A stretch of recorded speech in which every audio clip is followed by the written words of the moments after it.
Hello बच्चों, कैसे हैं आप लोग। आज की वीडियो बहुत ही इंपॉर्टेंट होने वाली है क्लास 10th स्टूडेंट्स के लिए। आज का वीडियो होगा MCQ. MCQ means multiple choice question. आज मैंने इस एमसीक्यू के मैराथन सीरीज आप बोल सकते हैं, जिसमें मैंने मैक्सिमम क्लास 10th के पोएम्स से मैंने एमसीक्यूज उठाया है, ऑब्जेक्टिव क्वेश्चंस उठाया है। और ना केवल ये आपको हेल्प करेगा बोर्ड एग्जामिनेशन के क्वेश्चंस बनाने में, बल्कि आपके ओवरऑल मार्क्स 100% मार्क्स अटेन करने में इंग्लिश में आपकी बहुत बहुत बहुत ज़्यादा हेल्प करेगा।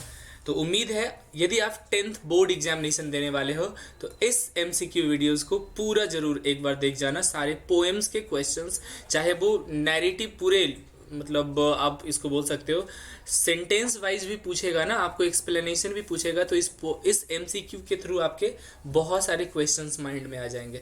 तो चलिए स्टार्ट करते हैं एमसीक्यू। आप लोग लास्ट तक जरूर देखना। पहला क्वेश्चन है फॉर एनी ग्रेगरी से। तो पहले तो आप ही से क्वेश्चन है, कमेंट करके जरूर बताना who is the poet of the poem for any Gregory. मैं कमेंट सेक्शन में इंतजार करूंगा। चलिए सबसे पहला question, what did the young lady expect. तो इस पोएम में फॉर एने ग्रेगरी में यंग लेडी है कौन बच्चों, तो यही एने ग्रेगरी है। तो क्वेश्चन है what did the young lady expect, वो क्या आशा कर रही थी। ऑप्शन है her lover should love her for external beauty, बाहरी ब्यूटी के लिए, बिल्कुल नहीं। सेकंड है her lover should love her for her self only, वो जैसी है उसी के अनुसार लव करना, यही तो वो चाहती थी। बच्चों इस पोएम के पूरे मोरल लेसन तो यही है कि any person should love another person not on the basis of external beauty but on the basis of as it is means but on the basis of the inner beauty, inner quality you can say. I hope you are getting my points my dear students. चलिए second question आप लोग बताना क्या होगा। What matters for God more to love human beings, भगवान ज़्यादा human beings को किस बेसिस पर प्यार करते हैं। The inner qualities of the human beings, the outer beauty of human beings. तो हो जाएगा बच्चों the inner quality of human being से गॉड ज़्यादा प्यार करते हैं। भगवान के लिए देखो, गॉड के लिए सारे ह्यूमन बींग एक जैसे हैं, तो प्यार क्या, आउटर ब्यूटी को, आप बहुत ज़्यादा हैंडसम हो, ब्यूटीफुल हो, इसी कारण आपको प्यार करेंगे। भगवान भी नहीं, ये आदमी का काम हो सकता है, बट भगवान हमेशा क्या देखते हैं बच्चों, गॉड हमेशा देखते हैं इनर क्वालिटीज़। ठीक, आइए third question, what does Anne Gregory want, Anne Gregory क्या चाहते हैं। To be loved by everyone नहीं होगा, to be loved for herself means वो जैसी है एज इट इज़, उसी के, मतलब कभी हो ना मैं जैसा हूँ उसी में तुम एक्सेप्ट यदि करते हो तो पता चलेगा आप मुझे सच्चा प्यार करते हो। तो Annie Gregory wants to be loved for herself, option number B सही होगा, याद रखना। नेक्स्ट है what is the colour of the ramparts of the young lady. ये रैम्पर्ट्स पता है ऐसे आमतौर पर होता है बच्चों CASTLE कैसल, लेकिन यहाँ पर रैम्पर्ट्स किसको डिनोट करा है, इसके हेयर को डिनोट करा है। तो इस रैम्पर्ट्स मेरे बच्चों, मेरे प्यारे बच्चों, रैम्पर्ट्स कैसा कलर का था बताना। तो रैम्पर्ट्स था बच्चों honey coloured ramparts, golden colour, तो हनी कलर्ड रैम्पर्ट्स था। Option number next, option number A सही हो जाएगा। क्वेश्चन नंबर 5 है how will the young man react on seeing the honey coloured ramparts. यदि कोई भी young man honey coloured ramparts को देखेगा तो वो कैसा रिएक्ट करेगा। He will be very happy, ऐसा नहीं है। आप जब पोएम पढ़े होगे बच्चों तो उसमें लिखा हुआ था the man thrown in despair, है ना, they will be thrown in despair after seeing the honey coloured ramparts. वो निराश हो जाएंगे। बहुत बड़ा रीजन उसका निराश होने का कि people will not be accepted by any Gregory only because of the outer beauty। और समझना यहाँ पर एने ग्रेगरी भी पता है क्या चाहती है बच्चों, कि मुझे people should love me not on the basis of external beauty rather on the basis of internal beauty. Next question, name the figure of speech used in never shall a young man thrown into despair by those great honey coloured ramparts. तो यहाँ पर कौन सा figure of speech है बच्चों, ठीक, never shall a young man thrown into despair by those great Honey.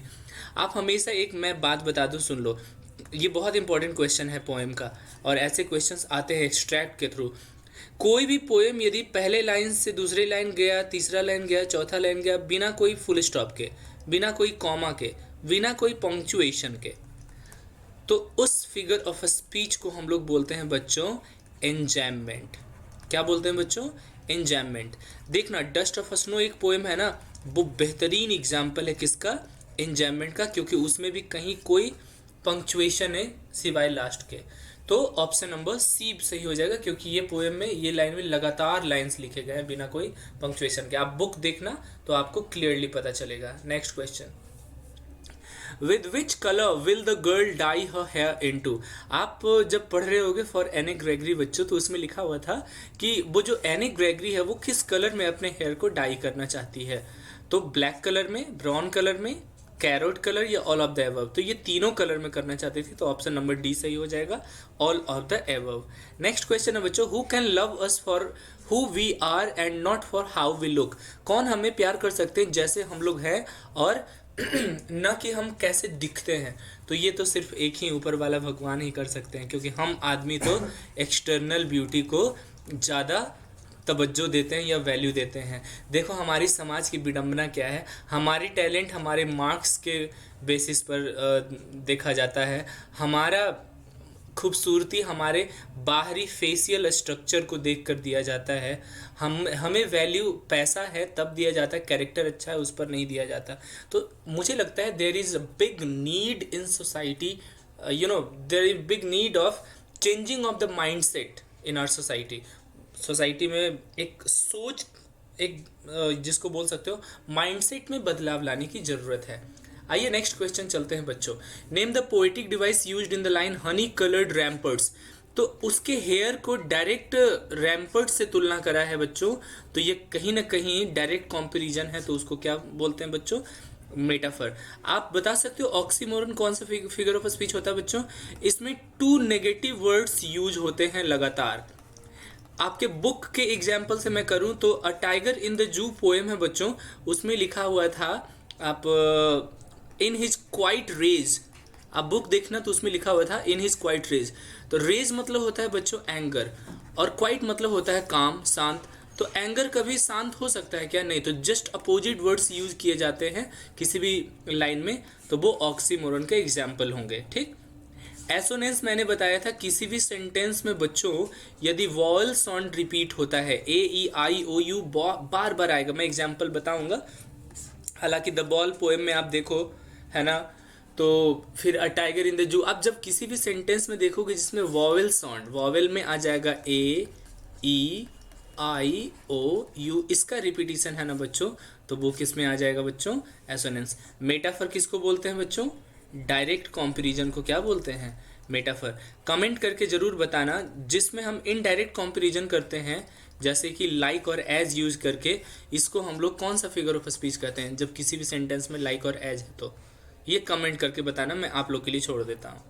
ठीक है, और मुझे इंतजार रहेगा आपके पॉजिटिव कमेंट का। नेक्स्ट, द टेल ऑफ, चलिए आंसर मैं बता ही दूं, कंफ्यूज मत होना बच्चों। किसी भी सेंटेंस में यदि लाइक और एज यूज होता है तो वो कौन सा फिगर ऑफ स्पीच होता है बच्चों? सिमली। स्माइल नहीं, simile. Next, the tale of Custard the dragon poem है, तो सबसे पहला क्वेश्चन आपके लिए, who is the poet of the poem? इस पोएम के पोएट कौन है? विलियम वर्ड्सवर्थ है? बिल्कुल नहीं। ऑगडेन नेस है? बिल्कुल सही जवाब। रॉबर्ट फ्रॉस्ट किसके पोएट हैं बच्चों? तो बताना। एक डस्ट ऑफ अ स्नो के रॉबर्ट फ्रॉस्ट पोएट है, तो एक और किसके हैं जरा बताओ? तो एक हो जाएगा बच्चों फायर एंड आइस के। मेरा एक रिक्वेस्ट है मेरे सारे 10th के स्टूडेंट से, लिटरेचर के जितने टॉपिक्स हैं, चाहे वो पोएम्स के हैं या फिर प्रोज के हैं, स्टोरीज के हैं, उनके सारे ऑथर्स के नाम जरूर आप याद रखेंगे। इनडायरेक्टली जरूर पूछे जाएंगे यदि डायरेक्ट नहीं पूछता है तो। Next, who mourn. Mourn means होता है बच्चों शोक मनाना, मतलब कोई मर जाता है तो हम लोग मॉर्न करते हैं, है ना, मतलब शोक मनाते हैं। तो who mourned over the death of the pirate. Pirate वो जो समुद्री डाकू आया था, है ना, through the window Belinda in Belinda's white house. तो जब वो मर गया, उसको मारा कौन? कस्टर्ड। तो उसका शोक कौन मनाया था? मस्टर्ड ने शोक मनाया? नहीं। कस्टर्ड ने? इंक ने? नहीं। नन हो जाएगा। हालांकि सारे लोग खुश थे कि पायरेट को किल करा कौन? मारा कौन? तो हमारा ड्रैगन। और यही ड्रैगन था जिसको हमेशा लोग क्या करते थे बच्चों? अंडर एस्टिमेट करते थे। हमें लगता है लोग क्या, बेलिंडा अंडर एस्टिमेट करती थी, जो इसको पेट करती थी, इसका मजाक उड़ाती थी। किसका? वो ड्रैगन का, जिसका रियल नेम क्या है? क्या है बच्चों बताना? उस ड्रैगन का पूरा नाम क्या है? कस्टर्ड। है ना, मेन नाम है उसका कस्टर्ड, इसका मजाक। They use to make fun of, who use to make fun of the dragon? Belinda, Ink, Blink and kitten. Means Belinda, the mouse, the cat and the dog. Next, आप comment करके बताना उस moss का real name क्या है, cat का real name क्या है, डॉग का रियल नेम क्या है। नेक्स्ट क्वेश्चन बच्चों, द ड्रैगन ऑलवेज क्राइड, हमेशा ड्रैगन क्राई करता था किसके लिए? He wanted to make a noise, नहीं, he wanted for a nice safe cage, तो he cried for a nice safe cage. मुझे एक अच्छा सा सेफ केज दे दो और मैं सोया पड़ा रहूँगा, जिसके कारण ड्रैगन का बहुत मजाक उड़ाया जाता था। एक बात हमेशा याद रखना बच्चों, कि जो बहुत अंदर से पावरफुल है ना, वो बहुत शांत रहेगा और वो दिखाएगा नहीं। तो ये ड्रैगन बिल्कुल शांत रहता था, दिखाता तो बिल्कुल भी नहीं था हम पावरफुल हैं। बट जब रियल टाइम आया तो बेलिंडा का लाइफ यही सेव करा, बाकी ने। हु वॉज मस्टर्ड, मस्टर्ड कौन था? तो आप डायरेक्ट याद रखना डॉग था, और डॉग कैसा कलर का था? तो येलो कलर का डॉग था, तो आंसर हो जाएगा Belinda's little yellow dog.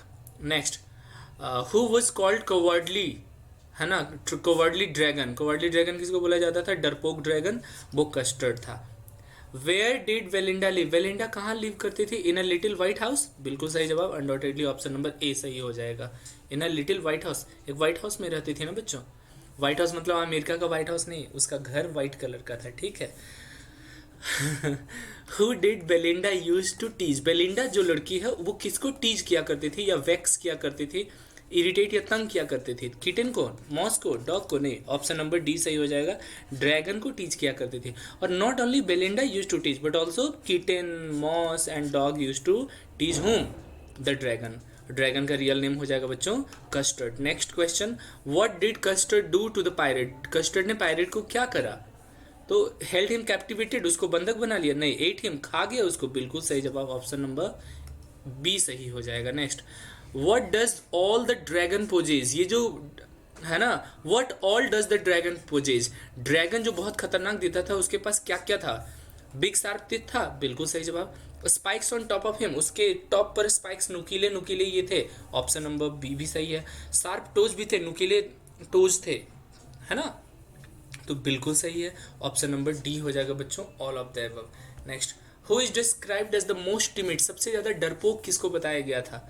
Kitten को, माउस को, ड्रैगन को? बिल्कुल option number dragon, option number C सही हो जाएगा बच्चों। Next, what was the name of the black kitten, उस ब्लैक किटन का नेम मैंने आपसे कमेंट में भी करने को कहा था, उस ब्लैक किटन का नाम इंक था। इंक ही था ना, एक बार कंफर्म करना, मुझे लग रहा है इंक ही था। और ब्लिंक उस माउस को कहेंगे, मस्टर्ड उस डॉग को कहेंगे, और कस्टर्ड किसको कहेंगे बच्चों? कस्टर्ड किसको कहेंगे? ड्रैगन को। नेक्स्ट क्वेश्चन है द ट्रीज। तो सबसे पहले तो क्वेश्चन आप लोग से कमेंट करके जरूर बताना, who is the poet of the trees, who is the poet of the trees? मुझे लगता है एड्रियन रिच, कमेंट करके बताइएगा। नेक्स्ट, हु रसेस, दौड़ कर जाता और टू मीट द ट्रीज, तो ट्रीज से कौन रस आउट करके मिलने जाता है? तो विंड, मैन नहीं, वाटर नहीं, फायर नहीं, ठीक है। Next, what does the poetess compare the tree branches to, पेड़ के ब्रांचेस को किससे कंपेयर करेगा बच्चों? एन ओल्ड पेशेंट से, ओल्ड पेशेंट से नहीं, अ न्यूली डिस्चार्ज पेशेंट। आप यदि पोएम को याद करो लाइंस को बच्चों, तो उसमें लिखा हुआ था just trying to go out of the house, जैसे ट्रीज को घर के अंदर, चार दीवारी के अंदर, जस्ट फॉर डेकोरेटिव पर्पस, है ना, सजा करके उसको रखा गया है, प्लांट्स को, ये सब को, तो वो ऐसा जाने को आतुर है, तैयार है, जैसे कि अनन्यूली डिस्चार्ज पेशेंट्स घर जाने को तैयार होता है। ऑप्शन नंबर बी सही हो जाएगा। नेक्स्ट क्वेश्चन बच्चों, इससे ना केवल आपका ऑब्जेक्टिव क्लियर होगा बल्कि आपके सेंटेंसेज एक्सट्रैक्ट के क्वेश्चन जरूर बनेंगे, तो लास्ट तक जरूर बने रहना बच्चों, देखना। और वीडियो अच्छा लगे तो ज़्यादा से ज़्यादा स्टूडेंट को शेयर भी करना देखने के बाद। Next, what type of trees are described in the poem, trees को, कैसा टाइप का ट्रीज को बताया गया है? Tall trees, short plants, decorative trees? तो ऑप्शन नंबर हो जाएगा बच्चों डेकोरेटिव ट्रीज, ऐसे ट्रीज जिसको हम बस सजाने के लिए रखते हैं अपने घर के अंदर। और हम लोग the way we are cutting the trees, we are supporting deforestation ना, days are not far where we will lose all the forests, you can say, we will lose the trees and only some decorative plants will be there in our houses. Next, what is the poetess doing, ये जो poetess है वो क्या कर रही है? watching television नहीं, reading कुछ पढ़ रही है नहीं, writing long letters, option number C बिल्कुल सही जवाब है बच्चों। नेक्स्ट, रॉन्ग लॉन्ग लेटर से लिख रही थी ना उसी समय वो शाम को, और वो विंड आ रही थी। Next, the pieces of the moon, चांद का टुकड़ा, चांद वाला मुखड़ा लेकर चलिए, the pieces of the moon can be seen in the crown of which tree, कौन सी ट्री है ना, कौन सी ट्री का वो बिल्कुल क्रॉन की तरह दिखेगा पीसेस ऑफ मून, तो आंसर हो जाएगा Apple tree, hemlock tree, oak tree. तो ओक ट्री ऑप्शन में दिया हुआ बिल्कुल सही जवाब है। हेमलॉक ट्री आप कमेंट करके बताना किस पोएम में यूज हुआ है। मुझे लगता है hemlock tree dust of snow poem में यूज हुआ है, जो कि हेमलॉक ट्री एक पॉइजनस ट्री होता है, नेगेटिव ट्री होता है समझो।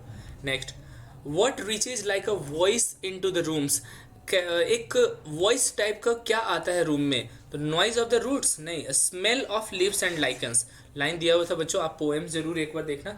और मेरा तो रिक्वेस्ट है कि बोर्ड एग्जामिनेशन के पहले सारे पोएम्स को और लिटरेचर के लाइंस को बहुत अच्छे से पढ़ना। मैं खुद सीबीएसई स्टूडेंट रहा हूँ बच्चों, मेरी marks 10th English CBSE English में देखो एक्चुअली उस समय तो ये पता था कि 90 से ऊपर आता था तो A1 लिखा जाता था, तो मेरा तो A1 आया था, तो 90 से ऊपर में मेरा 96 97 भी आया होगा, मैं कंफर्म नहीं कर सकता हूँ। मैं बोल रहा हूँ कि मैं कैसे पढ़ा था सीबीएसई एग्जामिनेशन, बोर्ड एग्जामिनेशन देने से जस्ट पहले मैं पूरे लिटरेचर के स्टोरीज को एक वीक पहले तक फिर से रिवाइज कर लिया था, और विश्वास मानिए लिटरेचर के सारे क्वेश्चंस मैं बना कर आया था। तो ऑप्शन नंबर बी सही होगा, smell of lives and lichens. अगला चलते हैं हम लोग बच्चों, नेम द लिटरेरी टर्म्स। बच्चों लिटरेरी टर्म्स पूछे, फिगर ऑफ स्पीच पूछे, बात वही है। कौन सा फिगर ऑफ स्पीच यूज हुआ है, the moon is broken like a mirror. मैंने बताया था ना बच्चों, when two things are compared using like और एज, जिसमें भी दो चीज में तुलना हो लाइक और एज से, उसमें डायरेक्ट आंख बंद करके मारेंगे सिमली। ठीक है बच्चों, एलिट्रेशन में क्या रिपीट होता है, एक पर्टिकुलर कॉन्सोनेंट लेटर।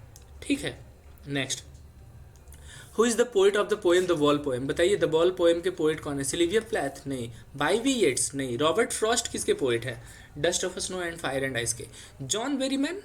मुझे तो लग रहा है द वॉल पोएम के पोएट है जॉन बेरीमैन, लग नहीं रहा, बिल्कुल सही जवाब है, ऑप्शन नंबर डी सही होगा बच्चों। Next, why are the boy's eyes desperate, वो लड़का जो जिसने बॉल को खोया है, गेंद को खोया है, उसके आइज डेस्परेट पूरे होपलेस क्यों हैं, because he has lost his money नहीं, because he has lost his ball, option number B बिल्कुल सही है, गेंद को खोया इसीलिए तो आइज उसका डेस्परेट है। What does in the world of possessions means, ये बहुत इंपॉर्टेंट क्वेश्चन है, इसको वीवीआई मान लो, बार बार प्रीवियस ईयर में पूछा गया। वर्ल्ड ऑफ पोजेशन का मतलब क्या है, लव नहीं, लस्ट मतलब होता है किसी चीज़ के प्रति बहुत ज़्यादा लगाव होना, है ना, फिजिकल लस्ट भी होता है ना। मेटेरियलिस्टिक थिंग्स को बोल सकते हैं in the world of possessions. इस अधिकार भरी दुनिया में हम लोग किसको ज़्यादा तवज्जो देते हैं बच्चों, वैल्यू देते हैं मेटेरियलिस्टिक थिंग्स को, ये चीज़ हमारा है, वो चीज़ तुम्हारा है, तो ऑप्शन नंबर सी सही होगा, मेटेरियलिस्टिक थिंग्स का ही मतलब होता है ना, वर्ल्ड ऑफ पोजेशंस में मेटेरियलिस्टिक थिंग्स को ही रिफर किया जा रहा है। Next, where was the boy staring down, staring का मतलब टकटकी लगाकर कहाँ देख रहा था, इन द हार्बर, हार्बर दिया हुआ था बच्चों। Next option, next question, name the literary device used in and no more buys a ball back. देखो तो बच्चों, बाइज में बी, बॉल में बी, बी और बी सेम लेटर जो कि कॉन्सोनेंट लेटर है, रिपीट हो रहा है तो उसको एलिट्रेशन बोलते हैं। कमेंट करके बताना पर्सनिफिकेशन कौन सा फिगर ऑफ स्पीच है, वेन, है ना, when any non living thing is personified that is called as personification. कोई नॉन लिविंग थिंग या फिर नॉन पर्सन को पर्सन के जैसा बिहेव करवाए, जैसे मान लो the fan is making a noise, पंखा हल्ला कर रहा है, तो नॉइज क्रिएट करने का काम तो पर्सन करता है, लेकिन यहाँ पर मैंने फैन को करवा दिया, वो पर्सनिफिकेशन होगा। Next, why does the poet decide not to console the boy. Console का मतलब होता है कॉन्सोलेशन देना, सांत्वना देना।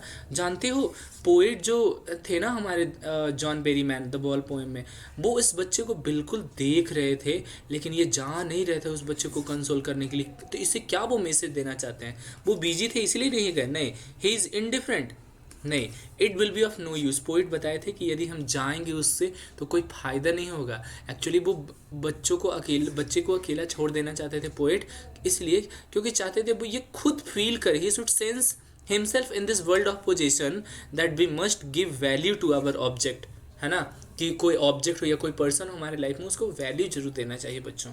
Next question, according to the poet what is the child learning. इस पोएम में चाइल्ड क्या सीख रहा है, to bear loss, to take care of things, to be responsible, है ना, नन ऑफ दिस। हालांकि मैं बताऊं ऑल ऑफ द एबव देता तो ज़्यादा सही होता, बट बहुत ज़्यादा कन्फ्यूजिंग है। लॉस को बियर करना, सहना, ये भी सही। टू बी रिस्पॉन्सिबल ये भी सीख रहा है। मुझे लग रहा है ज़्यादा ऑप्शन ए पर जा रहा है, क्योंकि सही तो हमें तीनों लग रहा है। टेक केयर ऑफ थिंग्स उतना नहीं लग रहा, बट ये और ये लग रहा है। आपको क्या लगता है कमेंट करके बताना। ऐसे ए ज़्यादा सही है। Next, what does a ball cost? एक बॉल का कितना कॉस्ट है, 1 टाइम या 10 टाइम? ये कमेंट करके बताना, है ना। मुझे तो ऐसे लग रहा है cost 1 time, 10 time, 10 cents. 1 time answer होगा। Next, 1 time is equal to how many cents? तो 10 सेंट्स होता है, जहाँ तक मेरा नॉलेज है।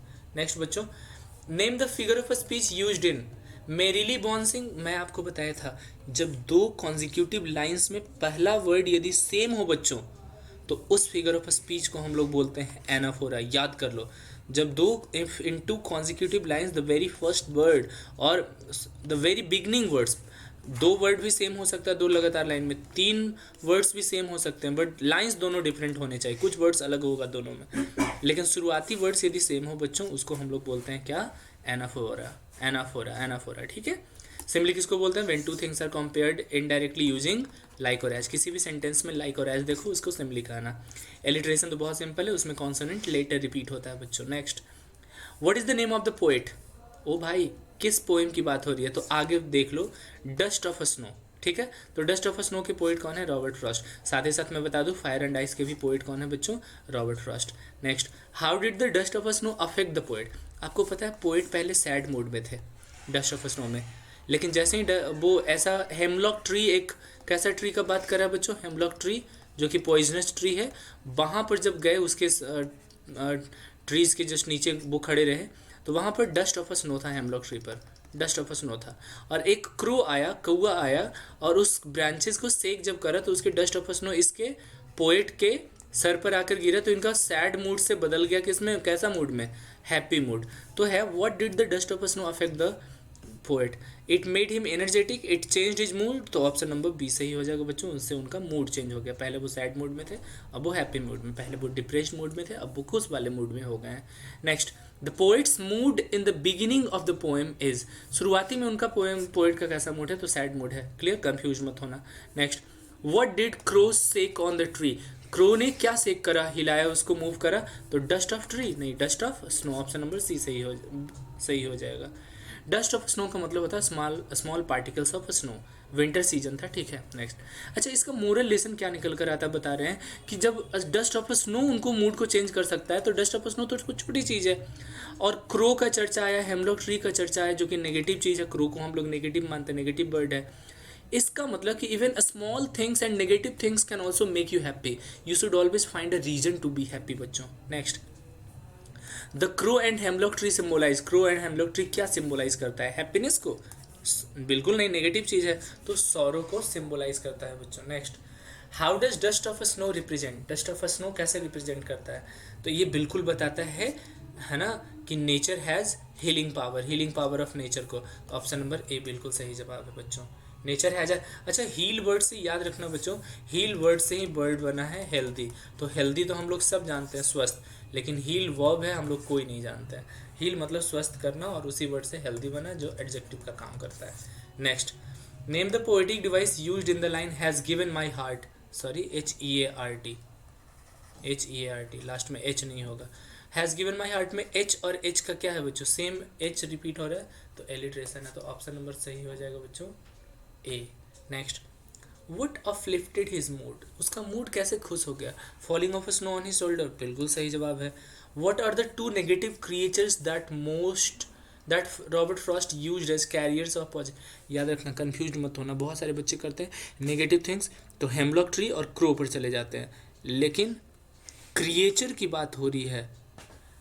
हाँ, तो ऑप्शन नंबर क्या हो जाएगा बच्चों? मुझे तो यही लग रहा है, हेमलॉक ट्री एंड क्रो ही होना चाहिए। नेगेटिव क्रिएचर्स की बात हुई है तो, है ना, स्नो तो होगा नहीं।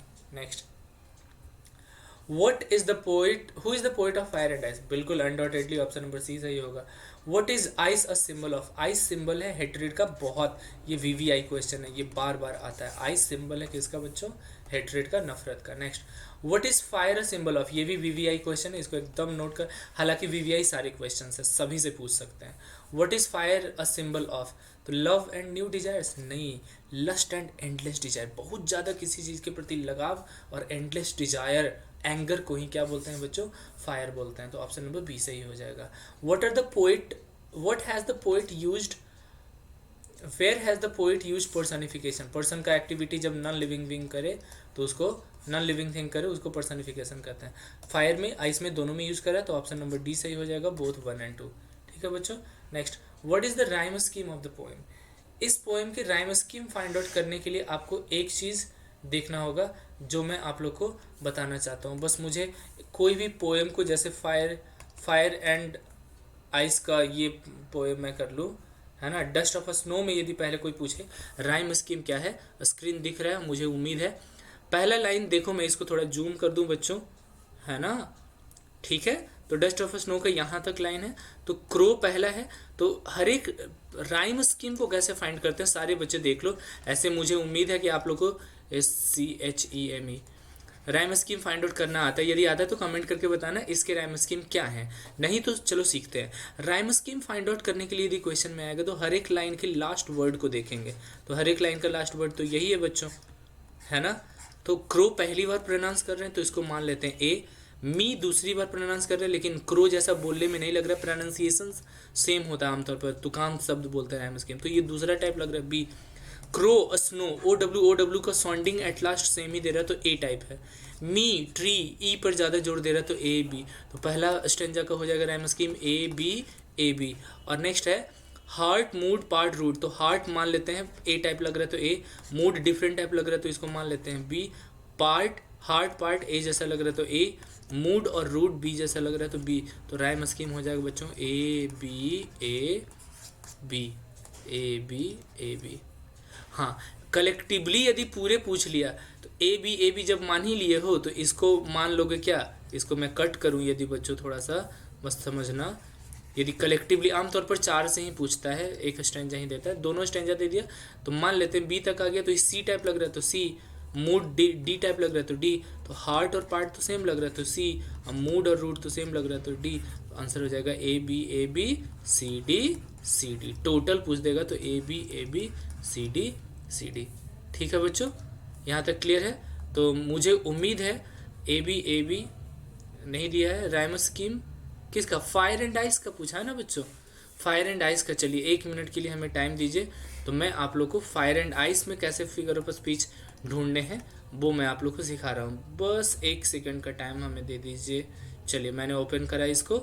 तो फायर एंड आइस ये पोएम है बच्चों, ठीक है। तो पूछेगा आपसे figure of speech. Fire A type लग रहा है, आइस दूसरा टाइप लग रहा है तो बी। फायर डिजायर बिल्कुल ए टाइप बोलने में लग रहा है ए। आइस, ओ भाई फायर तो ए टाइप ही लग रहा है यहाँ भी, तो हो जाएगा ए बी ए। पहला स्टेंजा में तो यही निकल कर आया। फिर ट्वाइस मान लेते, इकट्ठे पूछा, आमतौर पर नहीं पूछता है लेकिन मान लेते फिर यहाँ पर ए है तो हेट दूसरा टाइप लग रहा है तो बी मान लेते हैं। ट्वाइस और आइस बिल्कुल ए टाइप लग रहा है तो ए। हेट और ग्रेट बी टाइप लग रहा है तो बी हो जाएगा। सफाइस बिल्कुल डिफरेंट है तो सी। तो ए बी सी। तो अब यदि हम ऑप्शंस को देखें बच्चों तो ए बी, थोड़ा सा मैं यहाँ पर गौर करवा दूँ, आप एक बार कमेंट करके बताना क्या होगा। ए बी, मुझे चूंकि यहाँ पर एक्चुअली स्क्रीन पर दिख नहीं रहा, लेकिन मुझे उम्मीद है राइम स्कीम कैसे फाइंड आउट करते हैं ज़रूर आप लोग को पता चल गया होगा। यदि देखो तो आंसर हो जाएगा A B A B C, A B A C, A B A, है ना, बी सी बी। तो उस अनुसार से तो ये वाला ऑप्शन सही है, ऑप्शन नंबर ए। राइम स्कीम यदि आप लोग को समझ में आ गया तो एक बार ज़रूर कंफर्म करना, ठीक है। और ये वीडियो मैंने बहुत ही मेहनत से आप लोग के लिए 50 क्वेश्चंस लाए हैं। इस वीडियो को ज़्यादा से ज़्यादा आप लोग लाइक एंड शेयर करिए ताकि मुझे मोटिवेशन मिले कुछ और ही ऐसे ही पावरफुल MCQs के साथ और भी इंपॉर्टेंट क्वेश्चंस के साथ आऊँ, जल्द से जल्द आऊँ। और आप लोगों में ज़्यादा से ज़्यादा हेल्प कर सकूँ बोर्ड एग्जाम के लिए। Thank you so much, take care, see you in the next video very soon. Thank you everyone, thank you.